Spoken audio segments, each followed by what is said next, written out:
All right, now with that fisherman theme, we sent Sarah off to Cornwall to discover the art of fisherman Alfred Wallis. Sarah, good morning. Good morning, everyone. Yes, so we are going to be talking about Alfred Wallis, a bit of a more unconventional artist this week. Alfred Wallis was a Cornish fisherman and artist known for his port landscapes and shipping scenes painted in a naive style. Having no artistic training, he began painting at the age of 70, using household paint and scraps of cardboard and other found objects. And he achieved little commercial success, although his work was championed by progressive artists such as Ben Nicholson and Christopher Wood. So Alfred Wallis spent most of his working life as a fisherman. So this, of course, heavily influenced his subject matter. But by the time he was discovered in St. Ives by Ben Nicholson and Christopher Wood in 1928, he had become a rag and bone merchant, selling scraps of iron, rope, sails, etc. Wallis painted memories of deep sea fishing boats, which were no longer in use. And he also painted landscapes based on the surrounding area in Cornwall. Nicholson and Wood were impressed by the directness of Wallis's work, his use of irregular shaped pieces of cardboard instead of canvas, and the object-like quality of the paintings.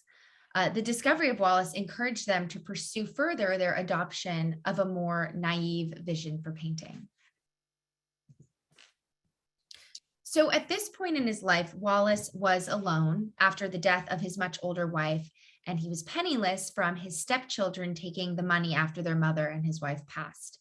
So he painted to keep himself company and to remind him of his days on the water. And as you can see, this piece is actually quite similar to the one we just saw.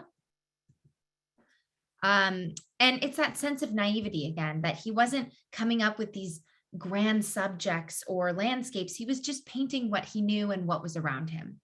Wallis is actually classified as part of the art brut movement. Art brut is a French term that translates as raw art. It was invented by French artist Jean de Buffet to describe art such as graffiti or naive art in this case, which is made outside the academic tradition of fine art. So in this kind of evocative, undated work, it's a fishing boat with lowered mast, sets out a sheet of net into the water. 7 men are at work on board, surrounded by water which seems to rise up to the edge of the right of the vessel.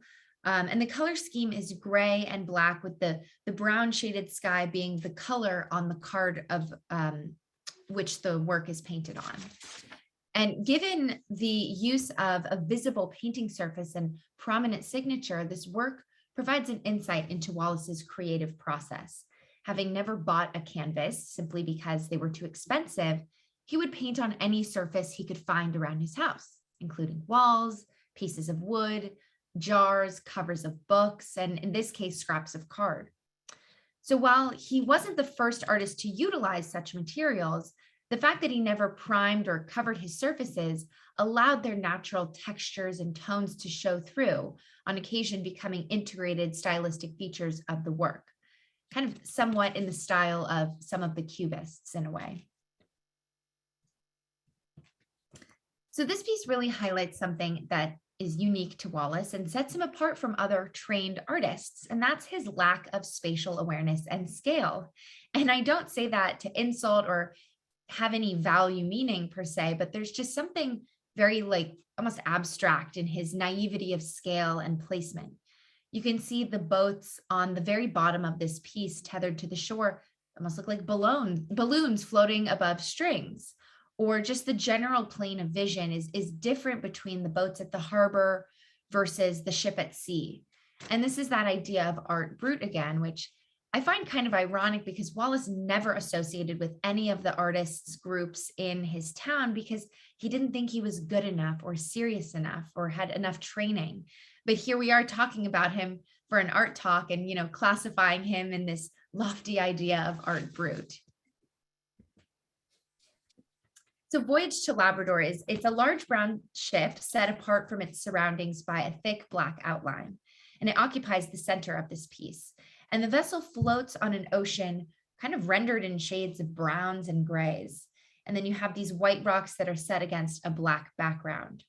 So the formal interest of this piece lies partly in the distinction between the smooth, seamless surface of the boat's body compared to the textured and roughly blended colors of the water and the cliffs. And this work is an important example of the paintings Wallis created to record his memories of life at sea. Having worked on boats since the age of 9, he undertook many transatlantic journeys. And this work, as the name suggests, is based on his many voyages from England to Labrador, the province in Canada, the area in Newfoundland, the province of Canada. And these trips were completed during a period of his life when he was newly married and suddenly found himself financially responsible for 5 stepchildren. So he needed these funds that he earned from these long deep sea fishing trips. Sven Berlin describes work on these Newfoundland ships as particularly arduous. Sometimes in rough weather, they were blown as far out of their course as South America, taking 13 weeks to get home. So again, with this piece, we're looking at size and scale. The most arresting elements of this painting from the 1930s are the 2 enormous fish that encircle the motorized fishing vessel to the right. In the background, there is a stripe of green land with barely visible trees rendered in this kind of light, feathery brushstroke. Then the cliff face in the center of the picture appears to have been painted in 2 pigments which have not mixed, creating this kind of marbled quality typical of Wallis's unusual textural effects. And these effects were largely because, as I mentioned previously, he didn't use typical canvases and didn't use primer as the base layer.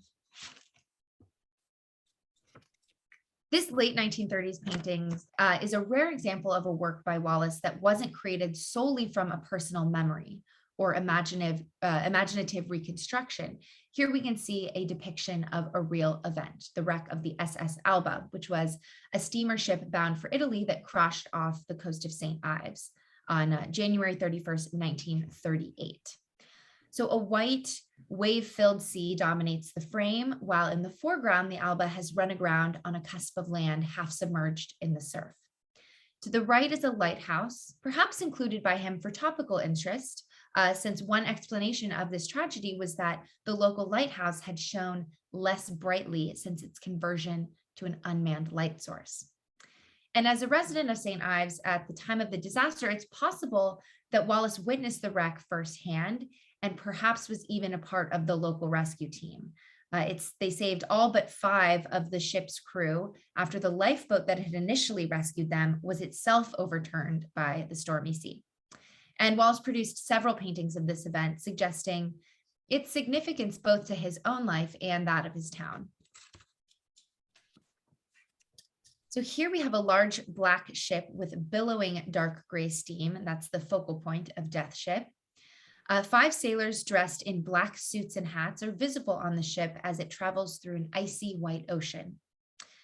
Aptly titled, this work is an important example of the kind of paintings that he made near the end of his life. Sven Berlin identifies these as his death paintings. They reflect a time of deep sadness for the artist, experiencing degenerating eyesight and significant mental deterioration. Wallis was creating these works in the throes of isolation. The exact time at which he painted these is not confirmed. They were either made while he was living in the Modron poorhouse or shortly before his institutionalization there, a fate he had long feared. So the gloomy tone of the work, replete with a black ship and darkly clad figures, is emphasized by the deep brown tone of the card on which he painted on. So here are some of his paintings on exhibit, and I'll end with a few quotes about Wallis. Ben Nicholson said, Wallis's vision was a remarkable thing with an intensity and depth of experience which makes it much more than merely childlike. Jim Eade, a fellow artist, described him as painting with a living rather than an intellectual experience, a power of direct perception. So our story of Wallis, unfortunately, doesn't end on the happiest of notes, but I hope you enjoyed seeing some of his unique paintings to go along with our ship theme this week. Thank you. Thank you so much, Sarah. As always, an excellent art talk. And as is sadly the case, Alfred Wallis really only became famous after his death. Now you can see I have some examples of his work right back here. Excuse me, I actually found his art to be quite fascinating, particularly the fact that he painted on found objects.